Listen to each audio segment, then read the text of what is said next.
so my first word for you is family. Family. I mean, I have a very close family, so I've got a very close experience of it. So even living with Jared and Phoebe, it's like living with your selected family.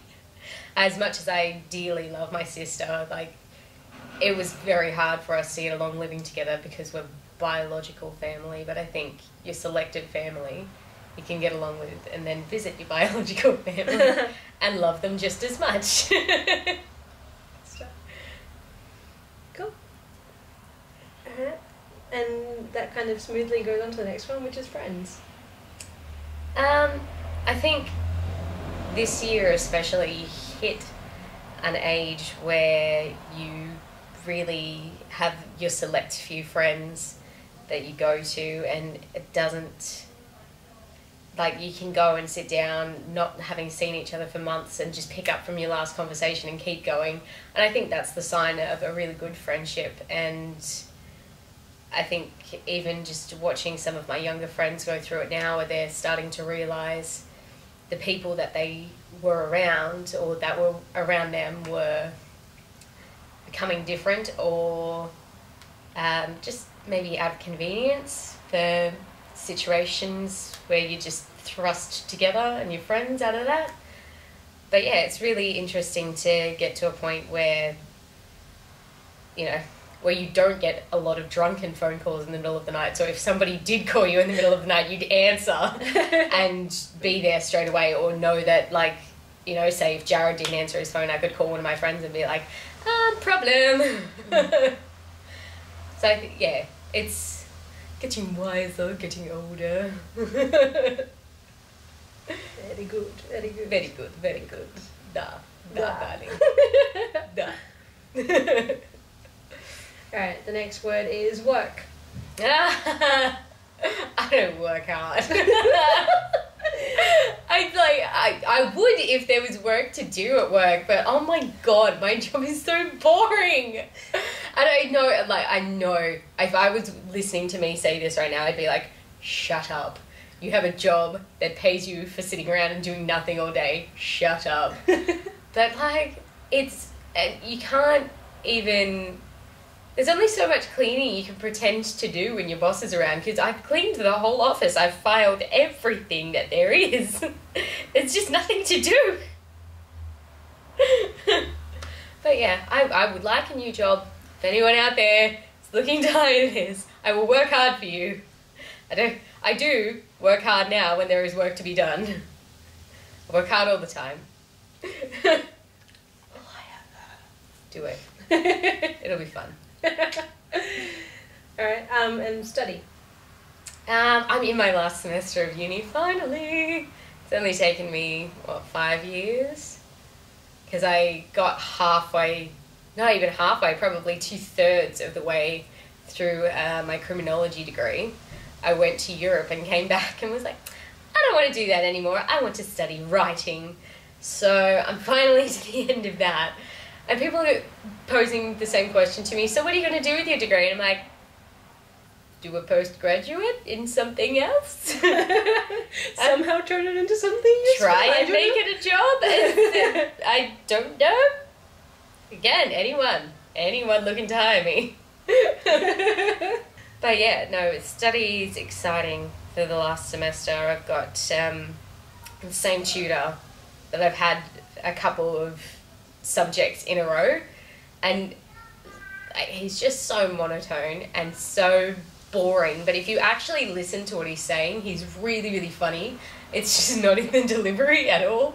So I'm sitting there like, when I laugh, like when I'm taken by surprise, I laugh so loudly, like embarrassingly loudly, to the point where Jared doesn't like going to the movies with me. So I'll sit there in class and he'll just say something that appeals to me, and I'll just loudly go, ha!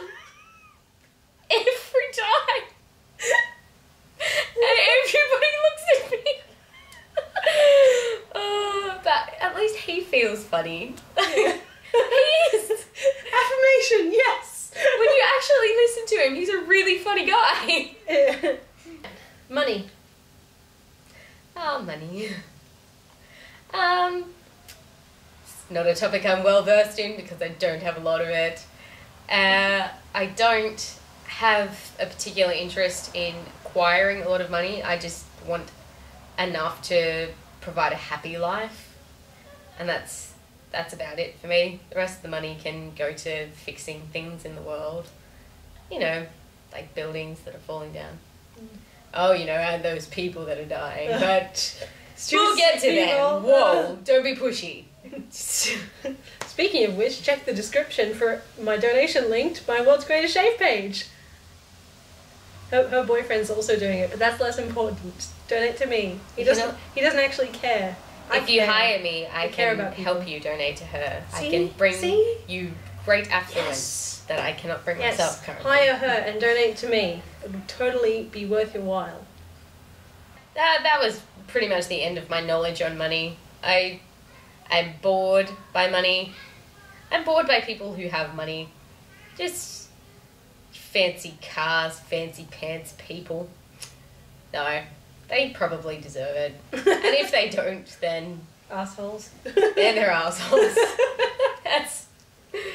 I hope that I just win a large sum of money so I can buy a house. That's all I really want to do. Yeah.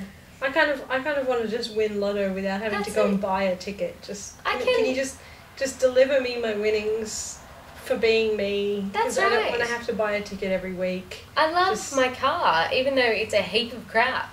So if I won that money, none of it would go on my car, which is possibly why it's a heap of crap, because I don't spend any money on it. But I just want a house. Doesn't even have to be a big one. Just 2 bathrooms. That's all that's necessary. Religion.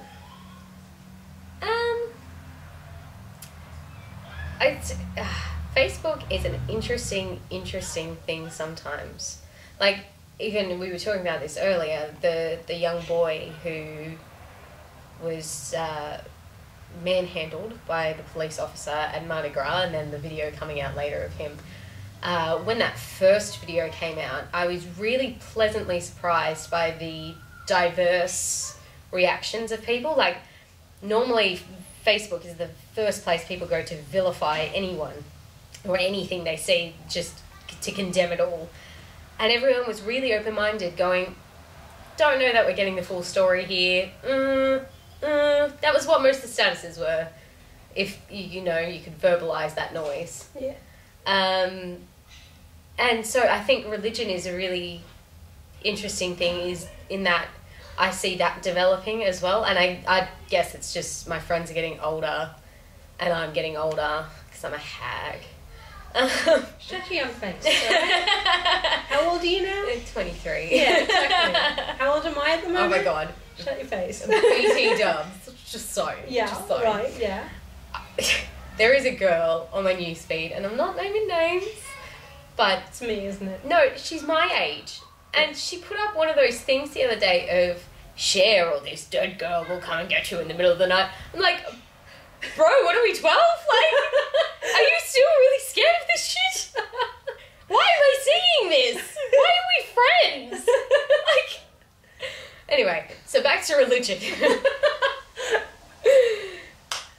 Oh, I guess you could compare it. No, I'm not going to compare it to the dead girl picture.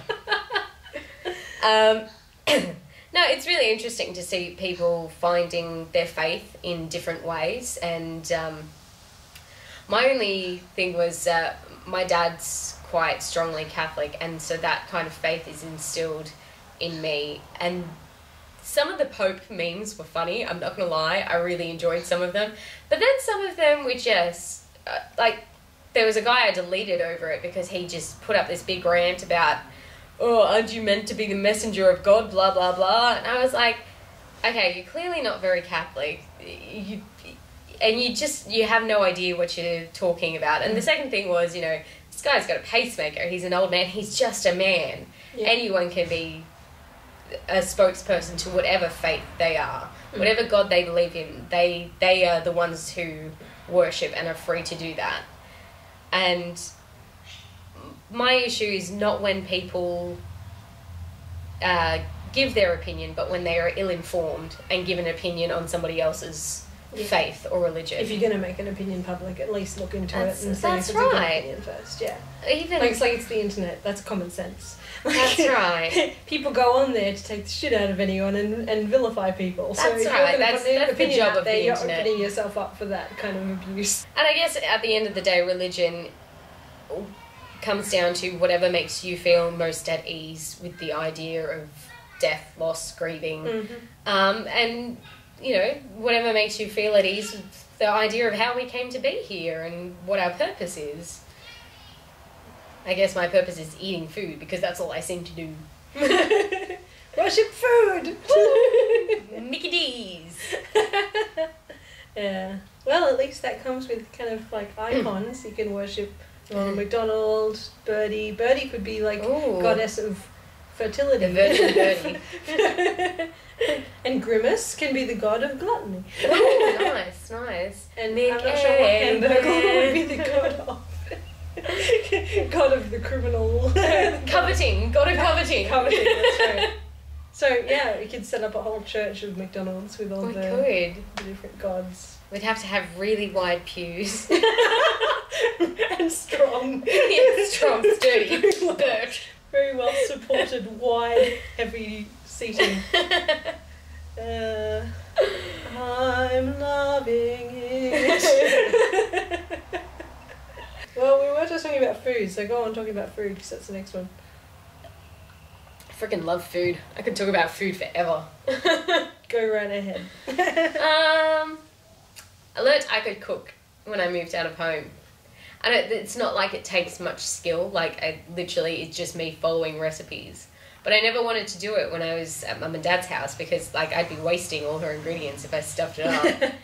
And I didn't want to dirty her kitchen because another thing about moving out is you find out very quickly that you're very particular how you like certain rooms. And I'm very particular about how I like the kitchen. Like, it needs to be super clean. And I don't know why. I think I'm just turning into my mother very slowly. But yeah, it's one of those things where we have a lot of good food in the house, and because we don't have chips and stuff, I just don't eat any snacks anymore because I'm like, well, I don't want it if it's good for me. But effectively I'm losing weight the same way because I'm not eating anything. Starvation, effective weight loss tool. Anorexia. We do not promote anorexia. We do not. No, but like I'm pretty good. I'm gonna throw it out there. I'm not too bad. I'm not saying I'm great, but I am saying I could win MasterChef. Yeah.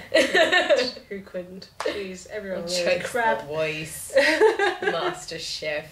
But yeah, no, food is fun to like. It's a fun thing to do. Like Jared always tells me not to worry about rushing home to make dinner for him and stuff. I'm like, but that's nice for me. It's nice for me to get home and cook food and know that when he gets home after like a 12-hour day, he's going to be able to sit down, have a meal and relax.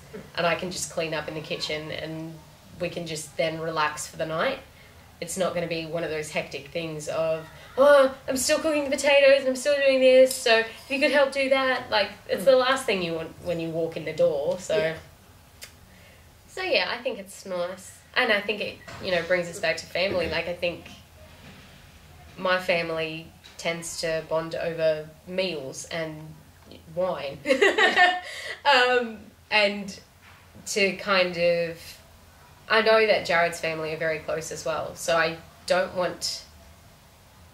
and even Phoebe, like, I don't want either of them to feel like living out of home is living out of family.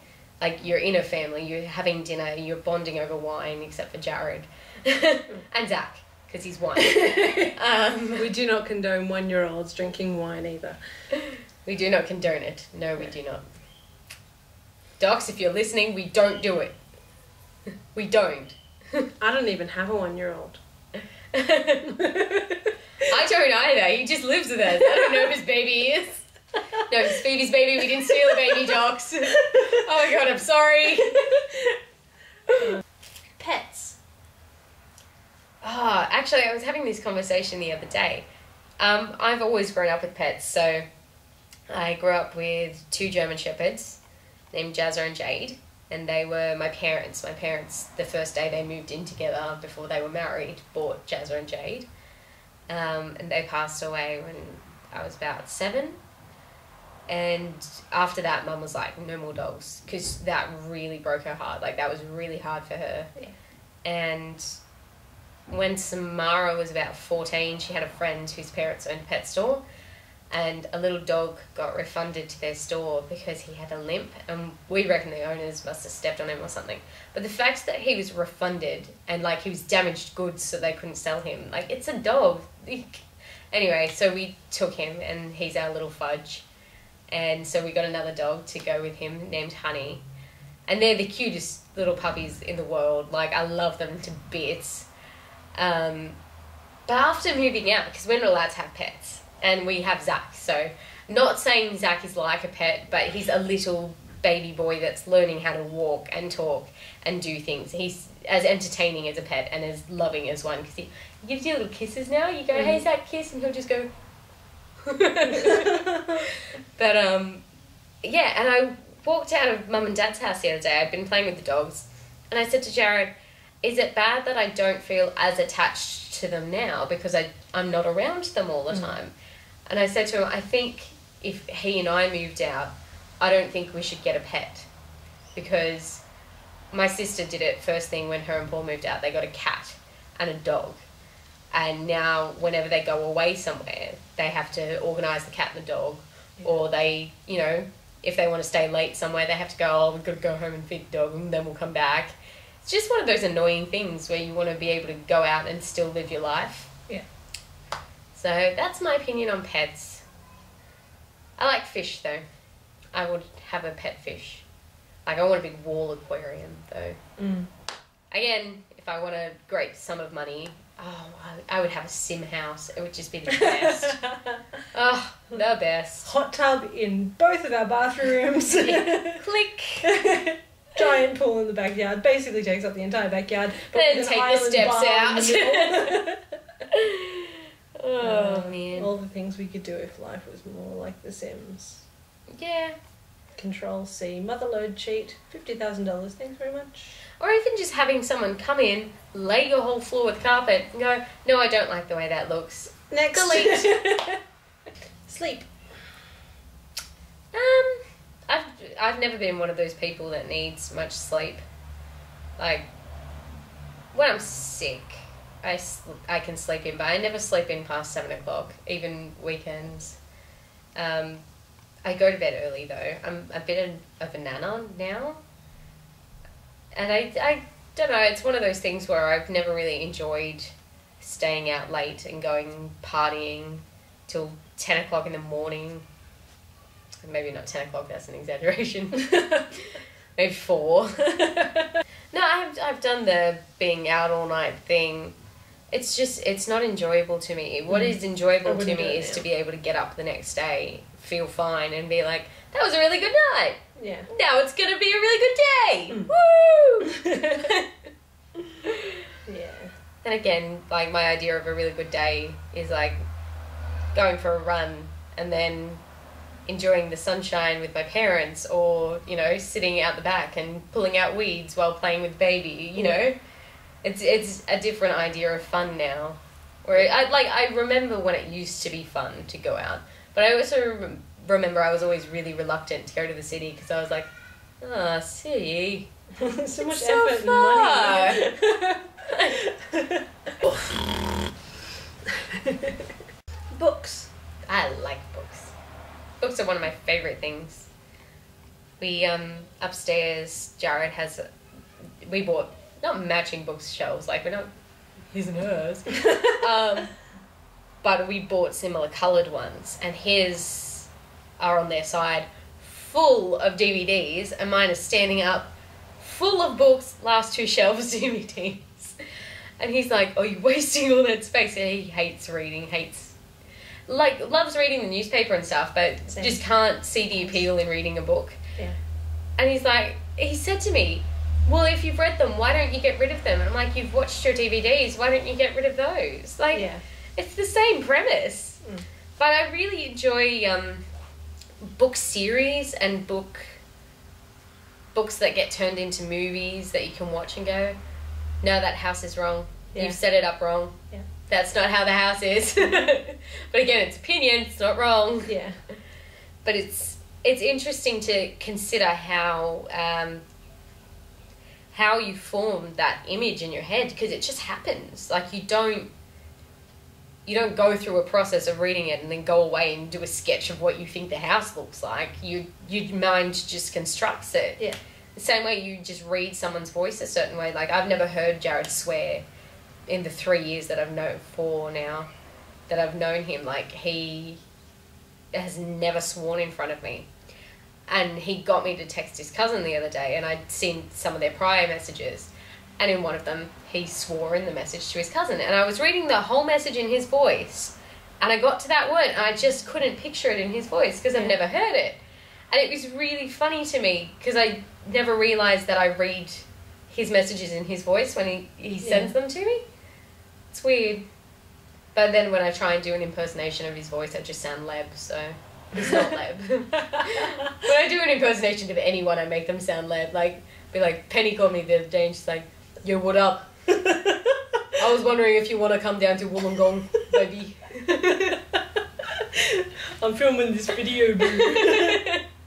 Yeah, I think books are dying out. I'm not gonna lie. Like, it's all about, if you can get it online, a lot of people will go for that kind of immediate gratification. A lot of people will stand firm and be like, I love the texture of a book. I love the smell of a book. Mm-hmm. Like, you don't need to justify why you're buying it. Just buy it, dude. Yeah. Relax. Yeah. I'll say those things. Yeah. I'll only say them when someone asks me why I want the book instead. And it's like, because I love books. That's right. I love being able to hold a book. I love being able to turn the pages and I can feel the pages. I and love being if able I to treat take it it with me badly, somewhere. if I treat it badly, it will rip. Yeah. And be damaged, and I can damage it, but I can also care for it. Yeah, so it can that's be right. well loved, and I can see how well loved it's been. I can see like tears and dog ears or whatever has happened while I've been reading it. It's aged. If I've got an ebook, and like the book never changes, the book is always printed exactly the same. It's like it's brand new, and that has no appeal to me. That's why I could never get with the way that Alan cared for his books, because it's like they just look like you've just bought them. Like, they don't show that you've read them or loved them. They are in mint condition, priceless, like perfect pages, completely clean. He's read these books multiple times. I can't help but he never being a damages messy them. person. He just kind of like, but my books, you can tell I've read them. Yeah. 'Cause, you know, some of the spines have been bent because they're bigger books. So they need to be cracked. They need to be cracked open. Other ones have like tears in the pages or just aged pages, or you can just feel that it's been opened and closed so many times. That's it. It's like my sister's ballet shoes. When she buys a new pair of point shoes, she like breaks them in and beats the crap out of them really till they look like shit. Yeah. And you're like, you can't even tell that they're new. And she's like, yeah, but it's more about the support than like the look. Yeah. I was like, oh, okay, no, I kind of get that, but I feel the way about my books. Like, I hate it when, if you go to put a book down, the book will close. That's when it's too new. You need to like really break it in and make it shit to show that you love it. Dating. Oh gosh, dating.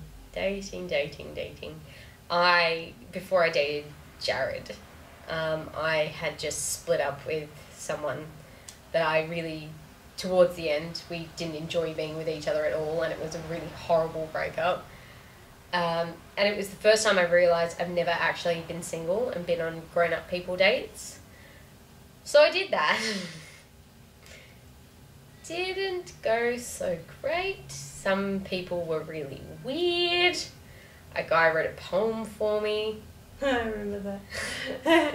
Take me through the secret door, away from my troubles and my fears. All I ever want is to hold you in my arms. Sorry, the poem was in response to me saying, yeah, it's really not going to happen. I think you've gotten the wrong impression. You're way too old for me and I don't want to go on a date with you. And he went, oh yeah, no, we can be friends, but I wrote your poem.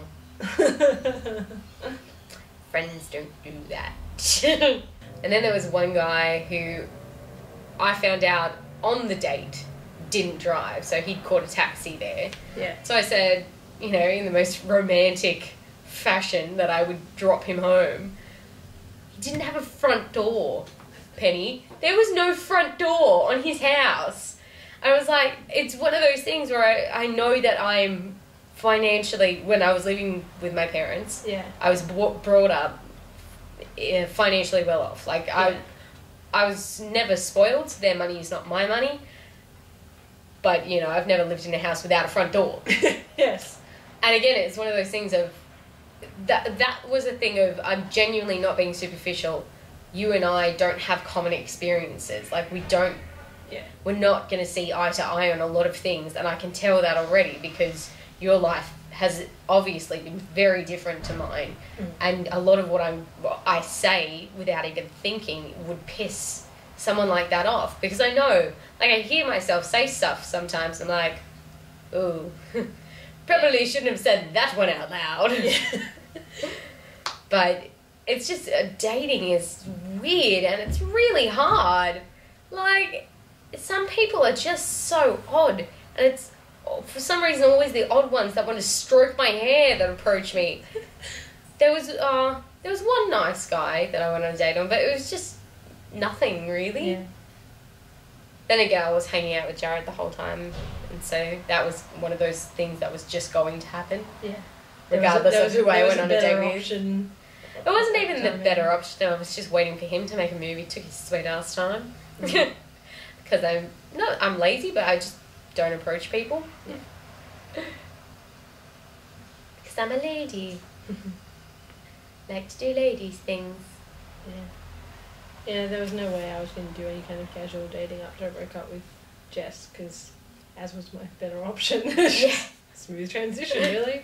And who do you have to thank for that?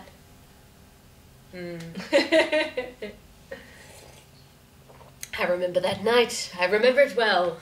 Who are you going home with, Penny or Droppy? He can stay at Penny's. Can't he stay at Penny's? He can stay in your room. Speed. Speed. I first just thought of Tom Cruise. You know that Tom Cruise movie, Speed? But do you mean Keanu Reeves? Yeah, him. All short men look the same, don't they? They really do. Well, and then the second thing I thought of was drugs, but I legitimately know zero about drugs. For all I know, speed could be the same thing as cocaine or heroin, and it's just a different name for it. They're all the same drug, right? They all come from the same chemical lab, don't they? I spat on the way here. Don't tell anyone. But that's, yeah. I'm a speed walker. I've been told that I walk really quickly. My theory is, I'm 5'1", so I'm a really small person in comparison to most people. And so, just, you know, physically they have bigger legs than me, so they take bigger steps. So I feel like I have to walk faster to keep up with people normally. But I now cannot walk at a casual pace. I can't do it. And I can't walk behind a dawdler. Like, either know where you're going or don't, and sit down. Like, don't walk slowly in front of me. Yeah. But, yeah, no. Just every footpath should have 2 lanes. That's right. The slow lane and the fast lane. And we actually should have 4 lanes so it can have both lanes in both directions. Nice. Good one. No, I'm a speedy person. I like to, GSD, get shit done. That's the same thing with my housework this morning. I like to just get up, smash it out, have the rest of the day to do what I want. Yeah. Which is, coincidentally, often nothing. If you don't want to hire me, but you just want to be my friend. Legal.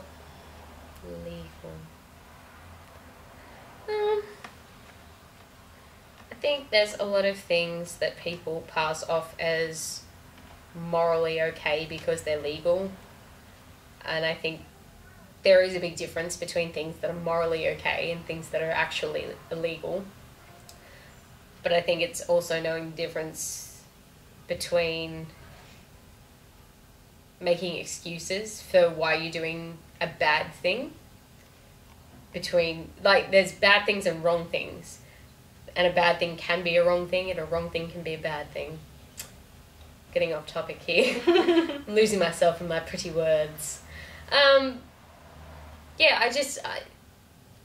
Like, the legal system frustrates me, and I'm sure it frustrates a lot of people within the legal system. And I know it's designed in a certain way to protect the good and punish the bad, but I just don't feel like people doing things that are ethically, morally wrong and also illegal are being punished the same as just people who do things that are illegal.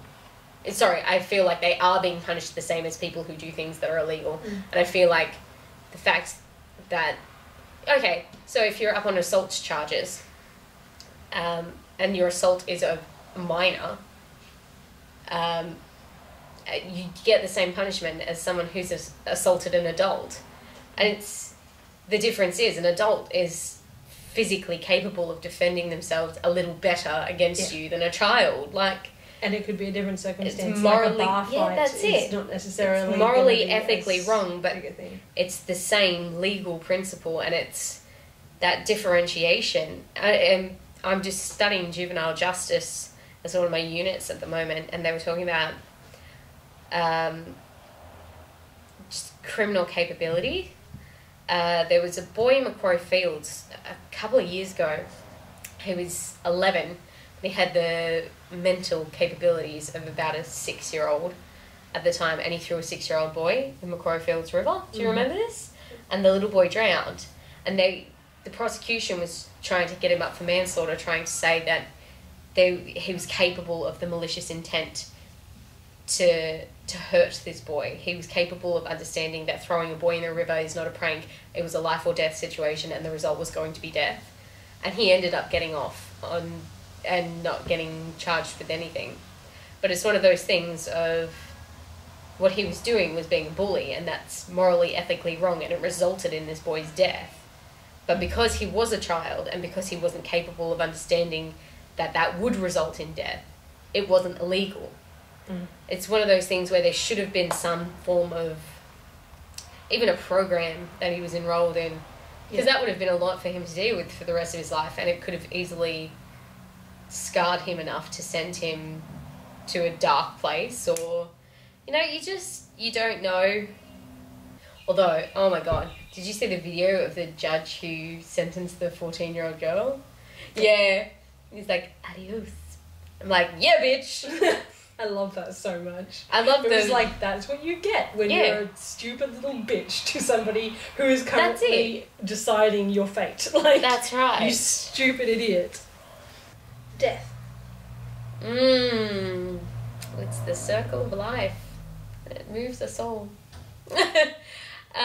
I call my dad Mufasa in a skirt because he wears a sarong, and he's just so matter-of-fact about death. Like, not ever to a point where you would think that he was heartless, and you know that it really affected him when his grandmother passed away, because he loved great-grandma, and, like, he really looked up to her. But he has such a strong faith and such a strong belief that he really believes that she's in a better place and that she's happy and he'll meet her again one day, and it makes him really strong when it comes to death. Like, he's just really matter of fact. It's going to happen. It'll happen to everyone. Whereas my sister suffers from anxiety, and it really bothers her to talk about death. It bothers me to talk about it sometimes. Like, sometimes I get a little bit emotional. There was a guy on the train once. It was an old man. And he approached me on the platform and was like, oh, you kids and your iPhones, I don't know what you do without them. And I was like, yeah, shut up, let me message. And then sat across from me on the train and just watched me the whole time. And I don't know if I'm a freak for doing this. I always think of strategies. If somebody attacked me, what would I do? So I was strategizing away, and he started to try and talk to me again. And so I was just, being polite, responding minimally to him, and he was asking what I was up to, and I was like, oh, just going shopping, what about yourself? And then he just started to cry, and he was like, oh, my wife just died and I can't be in the house, so I've been riding the train all day.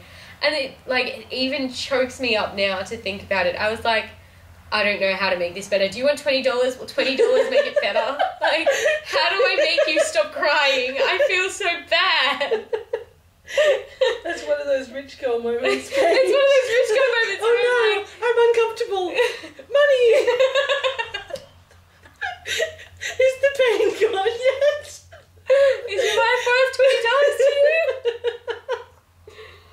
Oh, that's brilliant. But I remember coming home. I actually cried about it when I told Jared the story, and he laughed at me. Like, not because he's heartless, but he too is very matter of fact. He's like, well, people die, it happens. Yeah. And my sister is the only one that I went to who got choked up when we were talking about it. And we started to talk about, you know, mum and dad, and, you know, dad had a discussion with me, and I can't remember if Sam was there, about what he wanted done with his body when he died and things like that. And she couldn't handle that discussion. Like, that upset her a lot, and she didn't want to know about it. She didn't want to hear about it. And it was one of those things where I know that I'm going to be absolutely destroyed. I've never lost any of my grandparents besides my mum's dad, and I was not even conceived when he passed away. So I've never had to deal with death or loss, and it's terrifying because I have this feeling like it's just gonna, and I know this sounds awful, it's just gonna be a domino effect where, because they'll all kind of hit the same age, it'll start happening, and it'll happen very quickly. That's just my dread. That's my fear, is that I won't be able to grieve one properly because I'll be grieving multiple losses. Yeah. I feel like my mum's dad is always around me. He's always flickering lights. He's always making tap strip. Like, there's little unexplainable things that happen. Like, I talk out loud in my car to him sometimes. I'm like, I don't know what to do. Can you just help me? And for some reason, I'll always see a street sign that I've never really noticed before that will relate to my situation. And it might be coincidence. It might be me reading far too much into whatever sign I feel like I'm being given, but it's something that comforts me, and that's all that matters to me. Is I don't care if it sounds crazy, and I don't care if it's real or not. Like, it makes me happy to think that he's around and he's helping me in my life still. So I think death is not the end.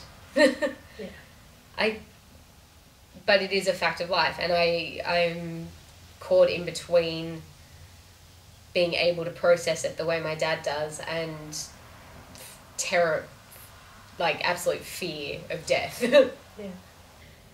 And the last one, on a more positive note, is life. Life. I think I really take my life for granted sometimes. Alright, we've already been over that I say these little rich girl things, and people are like, be shush now. Stop it. Sometimes when I'm complaining, I say things like, oh my god, I wish I was just like disabled so I didn't have to go to work. And I really take my life for granted, and I go to work and I'm like, only 2 hours to go, and I wish away all this time. And I mean, it's, you know, it's work, it's boring, you don't want to be there, but you shouldn't wish it away. You should be making the most of every day and every time. So at the moment, I like to, when I go to bed at night, I like to tick over kind of my achievements in the day, no matter how trivial they are. Like, I got the last biscuit before my boss did. I feel like that's an achievement, and I feel like that should be celebrated in my little head party that I have over night time. And it's one of those things where I know that sounds really trite, and it's really like, celebrate life, but you've just got to keep reminding yourself of the little wins so that the big losses don't always get you down. I remember I skitzed it the other night. It was just a lot of stuff was going badly at work regarding I was trying to negotiate my salary and there were just a lot of issues with the money, like to the point where I wasn't getting paid on time, and you know, rent was due and things like that. So I was really stressed out, and I got home and the internet wasn't working, and I needed to get online to do my banking and stuff, and I lost it. I was on the phone to Telstra for 40 minutes and wasn't answered, and I lost it. And I followed it up by going... Just prelude to this, we got 3 fans installed in our house, and the only one that doesn't work is mine and Jared's. Only one that doesn't work. And so I lost it on the bed to Jared, and like, even if something mediocre happens to me, as long as it's not bad, I'm sick of bad shit happening, and listed it all off, rolled over and went, and the fucking fan doesn't even work, so now I'm hot and I'm crying.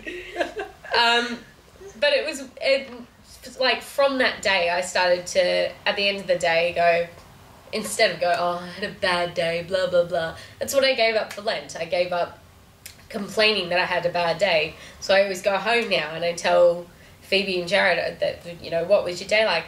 I'm like, oh, this happened. And then Paul said this, and then I made a joke and he laughed at it.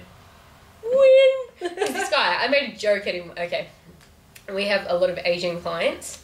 And so he was like, oh, thank you for getting such and such on the phone. Now I need you to get Wong on the phone. And like, do you have the Wong number? He looked at me and went,